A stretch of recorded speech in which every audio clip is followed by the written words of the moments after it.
Intolerancia y sensibilidad al gluten, inflamación y otras patologías asociadas. Lo explica la nutricionista licenciada Luciana Villarino.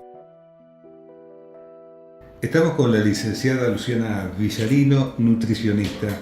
En este caso, la pregunta más sencilla de realizar, pero quizás la más compleja de responder es: ¿qué es lo que te piden habitualmente tus pacientes? ¿Cuál es la consulta, digamos, recurrente sobre la que trabajan ustedes? Bien, la consulta recurrente de todo licenciado en nutrición como base es sobrepeso, obesidad o delgadez también. Pero en mi caso particular, el fuerte que ofrezco, además de esas condiciones, es el asesoramiento en enfermedades inflamatorias intestinales, enfermedad celíaca especialmente, y todas las condiciones que están alrededor de la quita de gluten de la alimentación. Daría la impresión que en estos tiempos hay más prevalencia, más incidencia de este tipo de enfermedades que hace décadas atrás. Quizás por ahí vos me dirás, relacionados con condiciones más exigentes en cuanto al estrés, que uno se ve sometido a cosas o a industrialización de alimentos que hacen que uno esté más vulnerable. ¿Qué es lo que está pasando? Ahora hay no voy a llamarlo epidemia, pues es un montón, pero sí hay muchísima gente que está teniendo cada vez mayores intolerancias al gluten. Esto es multicausal. Tenemos al grupo de los celíacos, que tiene una predisposición genética que a través de diferentes causas ambientales se dispara. Esto puede ser estrés, una mudanza, el fallecimiento de un ser querido, cualquier estrés ambiental que genere un disparador, aparece la celiaquía. Pero por otra parte hay un montón de otras condiciones que son la sensibilidad al gluten, la intolerancia al gluten, que eso tiene que ver mucho con estrés y también en cambios alimentarios, porque actualmente, ya hace muchísimos años que el trigo está teniendo cambios genéticos y ahí están las intolerancias. Claro, lo transgénico de las semillas, eso evidentemente termina afectando al consumidor final, en este caso el ser humano. Y está pasando factura, sí. Lo ves como cada vez más personas tienen mayores intolerancias y aún sin ser celíacos, sin ser intolerantes o sin ser sensibles al gluten, le quitas el gluten y aparecen un montón de mejorías, pero muchísimas. Si tenías la panza muy distendida, de repente ves que ya no estás tan distendido. Si tenés acidez, si tenés problemas en la evacuación intestinal, si hay problemas dérmicos, migrañas, caídas del pelo, tantos síntomas, aftas en la boca también, o incluso problemáticas para el momento de quedar embarazada, quitas el gluten y es mágico como un montón de síntomas se revierten. Claro, ¿cómo descubrís que el paciente tiene ese tipo de intolerancia o una alergia o celiaquía? O ya digamos la sintomatología es tan clásica que te das cuenta al instante? Acá en las patologías o condiciones alrededor del gluten no hay un caminito muy lineal, porque siempre, como digo yo, en lo que es celiaquía nunca hay dos celíacos iguales, nunca. Tenés del totalmente sintomático, que es con muchos síntomas gastrointestinales, dérmicos, piel o incluso con otras enfermedades autoinmunes, hasta el celíaco que tiene 0 síntomas. Así que el caminito siempre es primero gastroenterólogo, sí o sí, con sus respectivos análisis para determinar la presencia o no de celiaquía. Ahora, si la celiaquía dio negativo, pero hay síntomas clínicos que continúan, ahí sí nos metemos en el rubro de sensibilidad, intolerancia, y ahí es donde hay mucha prueba y error desde el lado de la nutrición especializada en ese tema. ¿Cómo van determinando? ¿Será prueba y error o hay otro método para determinar cuáles son los alimentos que están, digamos, ahí en el límite, que pueden llegar a ser tolerados o no pueden ser tolerados, cuáles están prohibidos completamente y cuáles están permitidos? En celiaquía el gluten es 0, no hay un mínimo permitido, no es como las dietas de descenso de peso que vos decís, me como una medialuna el domingo y no va a pasar nada. Acá al contrario, celiaquía, para remarcar en rojo, es tolerancia 0 con las harinas. Ahora, en sensibles o intolerantes se va probando en la práctica. Muchos tienen la misma dieta que el celíaco, que es tolerancia 0 con el tema del gluten, u otros que se permiten algunas cuestiones. Esto de los permisos es respecto a la manipulación de alimentos. ¿Qué quiere decir? Con un celíaco, un cuchillo, cortas un pan común o un pan sin gluten, está prohibido. En cambio, en muchos sensibles o intolerantes, esto de compartir un cuchillo, compartir un colador de fideos o que alguna amiguita te vaya a tu plato, no hay problema. ¿Qué pasó si un celíaco ingiere un alimento que por algún motivo está contaminado o tiene algún componente que tiene gluten? ¿Qué le sucede? Wow, acá justamente te había comentado antes que nunca hay dos celíacos iguales. Bueno, la respuesta ante esa ingesta también es distinta. Tenés celíacos que no les pasa nada y celíacos que les pasa de todo, desde vómitos, diarreas, colitis, inflamación, migrañas. La respuesta sintomática varía, pero adentro ese daño que hace el gluten es igual para todos, sea sintomático o no. Y ahí está que este gluten entra al organismo, el organismo lo toma como algo malo, como algo que hay que atacar, y esta especie de guerra, como la llamo yo pedagógicamente a los pacientes, ocurre en el intestino. Consecuencia de esto es que estas vellosidades del intestino, que son las encargadas de agarrar los nutrientes, se ven súper afectadas y se queda todo ese intestino, tenía vellosidades, se queda todo lisito. Y consecuencias, no se absorben nutrientes. Claro. Que eso es gravísimo a largo plazo, porque te despierta muchas enfermedades autoinmunes a largo plazo. Bueno, ahí es cuando entra la licenciada en nutrición tratando de compensar, ¿no? La alimentación para que no se pierda el poder nutricional. Exacto. Primero la capacitación en los celíacos, que muchas veces se comete el error de recibir el diagnóstico y decir, bueno, leo un par de cositas en internet, en redes sociales o incluso con inteligencia artificial, pero esa capacitación siempre es corta. Yo siempre recomiendo que vayan a un nutricionista que esté especializado en celiaquía para recibir una información bien completa en manipulación, en contaminación cruzada, en los listados de alimentos, para que puedan tener una alimentación saludable. Que acá lo que importa es no solo quitar el gluten, sino también llevar una alimentación saludable. Para que no se queden solamente con el quito el gluten y está todo bien y no pasa nada y sigue mi vida normalmente. Todo confluye en que la alimentación, a la cual por ahí antes no le dábamos tanta importancia, comíamos lo que comíamos y nos excedíamos, pero la verdad que hoy en día hay que llevar un control bastante minucioso de nuestros hábitos alimenticios para no tener ningún inconveniente, ya sea si uno tuviera algún síntoma de celiaquía o por todas las otras patologías que vos mostraste, mencionaste, inflamación, intolerancia, etcétera, etcétera. Alimentarse no es nada fácil. Hay que prestarle atención. Es un rubro más para atender. Siempre digo esto porque además al ser nuestro combustible, mientras mejor calidad sea lo que comemos, vamos a ver cómo la calidad de vida asciende muchísimo, especialmente en personas que no le prestan tanta atención, vienen al consultorio, modificamos un par de cositas y se asombran en cómo se modificó su calidad de vida, cómo se despiertan con más energía, hay más energía pero aplicada a todos los órdenes de la vida y llegan a la noche y no están tan muertos y tan cansados como estaban anteriormente. Eso es lo primero que sucede. Lo primero, energía. Claro, y después la prevención de enfermedades crónicas no transmisibles, como puede ser un colesterol, diabetes o presión a largo plazo, o el tratamiento de las mismas si ya está presente. Y además, Luciana, los excesos después se pagan, ¿no? Totalmente. Lamentablemente yo veo mucho diario del lunes, para decirlo de una manera práctica. Veo mucha gente que no se ha cuidado nunca en su vida y viene ya con los diagnósticos ya dados.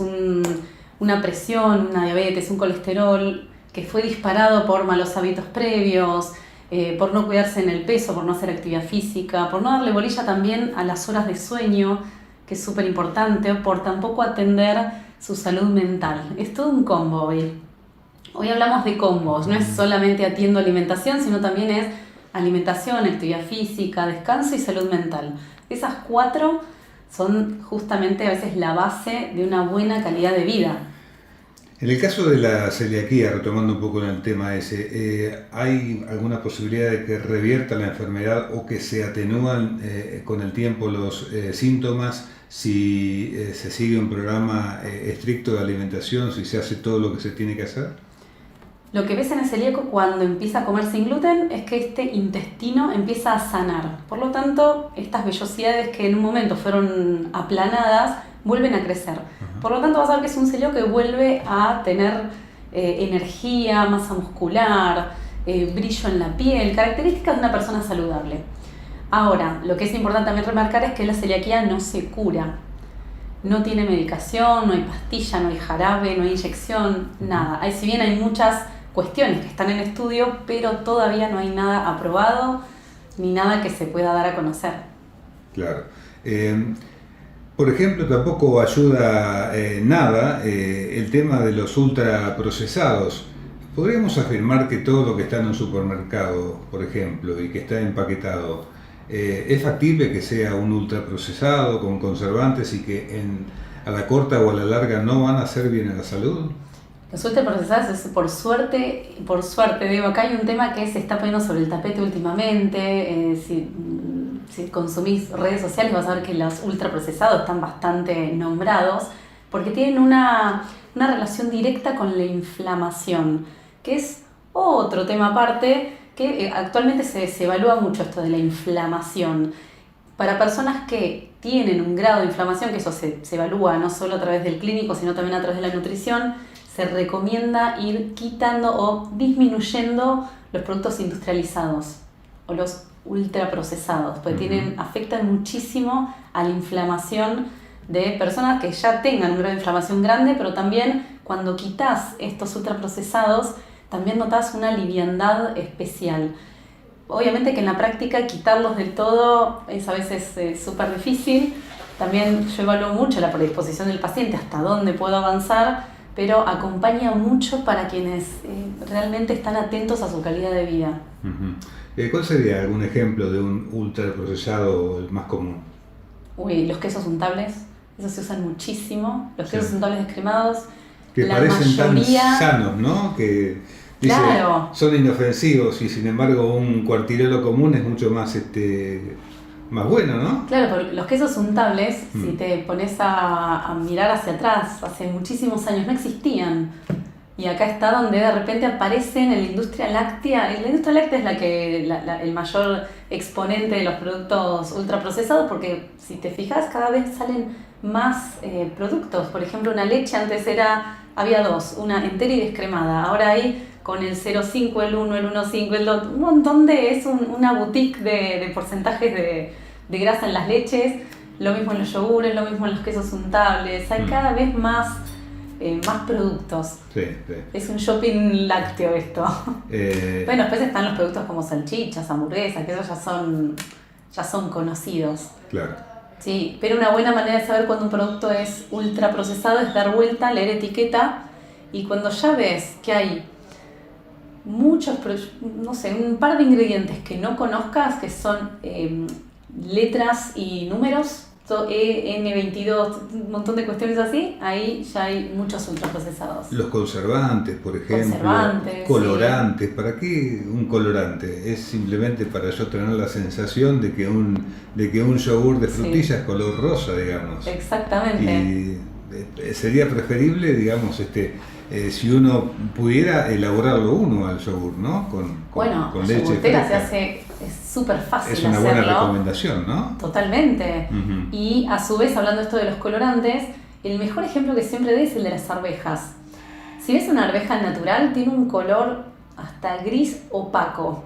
Pero cuando abrís la lata, si vieras esas arvejas grises y opacas, no las comprarías. En cambio, se le pone brillantador, colorante y demás, y vos cuando lo abrís tiene un color verde brilloso. Claro. Entonces vos decís, son buenas. Y las usás más convencido, pero el real color seguramente no es tan encantador a la hora de abrirlo. Claro, digamos que toda la industria alimentaria tiende a que el alimento le entre por la vista, ¿no? Totalmente, sí. Colores, aromas, los aromatizantes están para atraer. De hecho, también el packaging digamos, es una sensación de quiero eso, ¿no? Sí. Y cuando uno va a la caja del supermercado están las góndolas con los más conflictivos que son las golosinas y todo eso. Sí, exacto. Sí, y por eso los productos que, por ejemplo, apuntan a los chicos tienen colores tan brillantes. Ujú. Porque si uno, por ejemplo, quiere comer un chocolate, hay chocolates que son sanos, ¿no? Sí, y también hay que ver que la alimentación saludable no es no como nunca más un chocolate o no como nunca más esto que me encanta. O un asado, qué sé yo. Claro, si no es, yo siempre digo, es de ver el patrón alimentario. El patrón alimentario es lo general. Ujú. Y si aparece un chocolate cada tanto, no pasa nada. Ujú. La cuestión es cuando el chocolate aparece, pero hay ausencia de otros alimentos.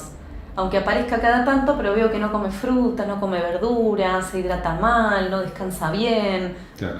Ahí está donde esto es una negociación constante, no es no a los chocolates, ni a la media luna, ni a la torta, y todo el tiempo sí a la fruta, verdura, legumbres.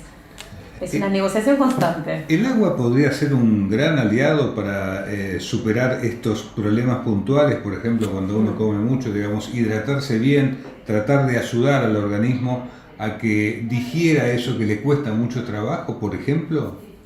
El agua siempre la recomiendo en todos los ámbitos y condiciones y patologías. El agua siempre es la uno. Ujú. Los beneficios que tiene el agua son enormes, desde la hidratación, desintoxicación. El tema es que muchas veces eso se reemplaza por juguitos, y acá tenemos un ultraprocesado, por juguitos de paquete, pensando que esto es algo saludable, o peor aún con gaseosas, o una presencia muy excesiva de alcohol.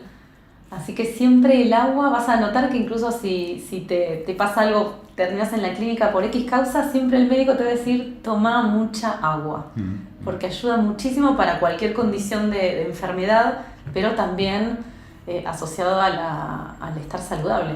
Y no cuesta mucho, por ejemplo, para las comidas principales, cambiar un jugo o una bebida alcohólica, una gaseosa por agua. O sea, al comienzo es como que la gente por ahí siente como que no tiene gusto, y Claro. sí, no tiene gusto, pero finalmente termina siendo lo más indicado, ¿no? Totalmente. Y la gente se acostumbra sin ningún problema. Sí, enseguida una de las cosas que más refieren los pacientes es, uy, ¿cómo me cuesta tomar agua? Empiezan a tomar y van a ver que enseguida el cuerpo les empieza a pedir. Toman, y después la sensación de bienestar que continúa es muy buena y siempre lo refieren. Claro. Esto no quiere decir, esta recomendación de tomar más agua, que nunca más puedan tomar gaseosas ni alcohol. Ujú. Acá volvemos un poquito al tema anterior. Siempre ver el patrón alimentario, que esa persona tome alcohol los fines de semana, no va a pasar nada siempre y cuando se hidrate bien el resto de los días.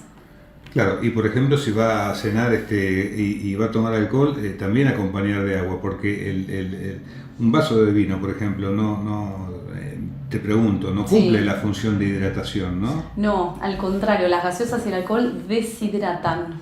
Por eso vas a notar que tenés mucha sed, tomaste una Coca-Cola, una gaseosa cola, Ujú. y al principio tenés una leve sensación de que la sed se fue, pero después se potencia. Claro. Por eso, por ejemplo, en el tema del alcohol, que me lo comentaste, una de las cosas que recomiendo cuando alguien va a cenar es que cada copa de vino tome una de agua y vaya intercalando. Entonces, de esa manera te hidratás, disfrutás de la bebida y también evitas las consecuencias de tomarte todas las copas de vino juntas. Tal cual, sí.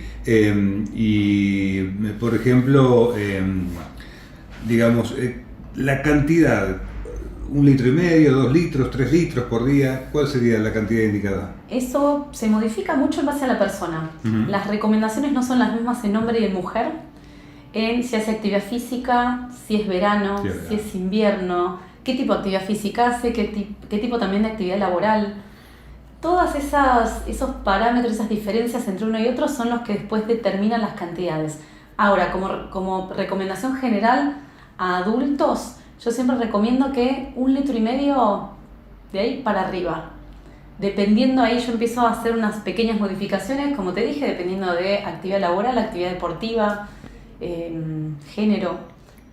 Así que de eso depende un poquito de las recomendaciones de agua. El hombre debería tomar un poco más que la Un poco más mujer. por volumen. Por sí. volumen nada más, ¿no? Sí, por volumen y hay que ver actividad laboral. Por ejemplo, no es lo mismo que sea una persona que trabaja en una oficina a que trabaje en una obra, al rayo del sol en pleno enero. Sí, sí. Ahí son las pequeñas diferencias donde se aumentan obviamente las recomendaciones y los requerimientos de la persona que está trabajando en una obra al rayo del sol en pleno enero. ¿Alguna forma de saber si uno está mal hidratado? Uy, sí, hay varias. Piel.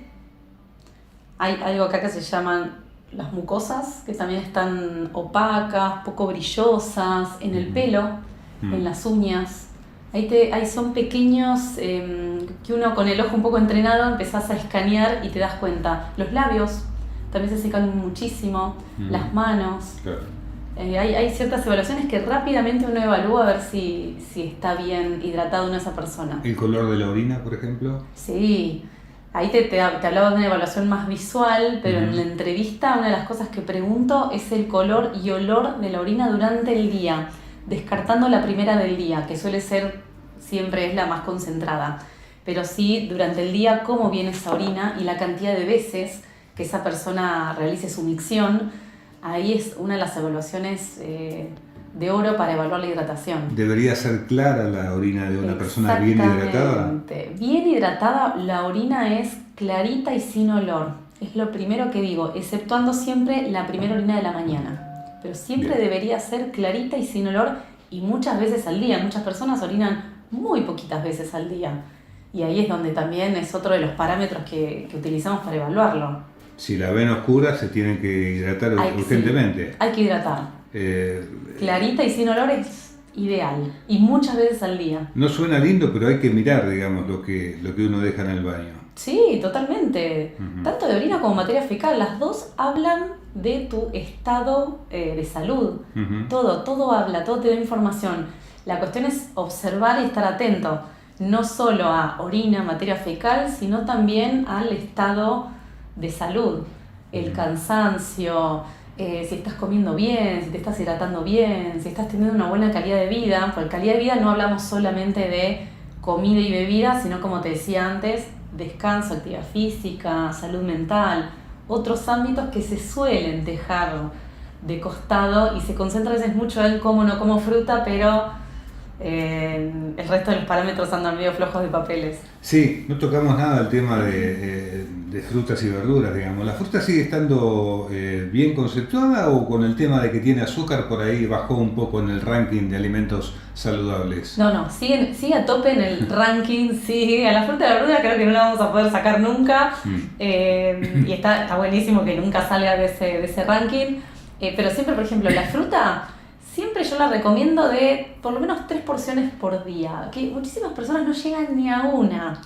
Así que en este punto es donde desde mi área trabajamos en los cambios de hábito para lograr llevar de a poquito hacia algunos estándares mínimos de calidad alimentaria. Pero sí, la fruta sigue estando presente, se modifica la forma de comer, las cantidades por día dependiendo de algunas patologías. Claro. Si hay una patología intestinal, se come de una manera, si hay presencia de una diabetes insulino dependiente se modifica y se come de otra. Si hay constipación también se modifican las recomendaciones, pero siempre la fruta va a estar presente en cualquier patología. Mucha gente refiere que hay constipación, que hay problemas de tránsito lento. Sí, ¿A qué está referido? ¿A este combo de situaciones que describiste? También es multicausal.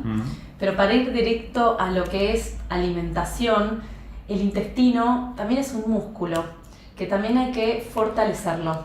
Entonces acá está donde generalmente la constipación, hay muchas personas que hacen actividad física y son constipadas, pero muchas personas que son constipadas empezás a indicar la actividad física y enseguida movilizan intestinos.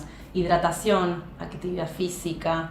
Y después también está lo que se llama intestino perezoso, que es un intestino que no se mueve tanto y hay que ayudarlo, porque por suerte hoy tenemos un abanico enorme de recomendaciones para que ese intestino se mueva un poquito más. Fibras, frutas, hidratación, hay muchos suplementos que también sirven para la movilización intestinal. Hidratación, es decir, tomando más agua uno ayuda mucho Sí. A que el tránsito sea un poco más rápido. Acá el agua... Algo tan sencillo como eso. Algo tan sencillo, y si te pones a pensar, todas las recomendaciones que hay para constipación son súper sencillas.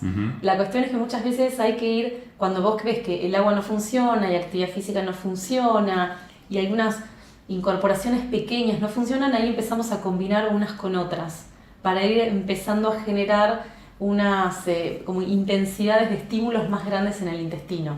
De todas formas hay esperanza, ¿no? Porque cada vez se ve más gente con su botecita, con su jarra térmica, la gente ahora lo tiene en cuenta y trata de llevar agua, si va a hacer algún recorrido, si está en algún lugar o en el trabajo. Es como que de a poquito se va tomando conciencia, ¿no? Sí, sí, yo también lo veo eso, de que hay más conciencia. Y una de las cosas que también lo veo muy atado a esto es que, por ejemplo, ya lo vengo viendo hace muchísimos años, que en la adolescencia ya es un ámbito donde ya los chicos están mucho más cercanos a la comida saludable, a tomar agua, a cuidarse, cuestión que hace que, no sé, cuando recién arranqué a ejercer no lo veía tanto en adolescentes, y esto por ende van pasando los años y toda esta población también se va contagiando. Claro. de los que se cuidan. Sí, lo que hay en la adolescencia también es, en algunos casos, en algunos sectores, gran incidencia del tema del alcohol, ¿no?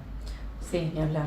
Eso... Y empiezan muy pequeños, sí. Muy pequeños. Eso me parece súper preocupante. Eso de que hacen una previa para tomar alcohol antes porque en el boliche es más caro, digamos, sí. Es muy extraño. Es muy en nuestras épocas sí. no pasaba eso. No, para nada, para nada. Luciana, eso... quienes quieran consultarte, ¿cómo tienen que hacer? Los que me quieran consultar me pueden contactar por Instagram o por redes en nutricionista Luciana Villarino o a mi celular que es el 223-6858-858. Luciana, muchísimas gracias. Bueno, no, gracias a vos.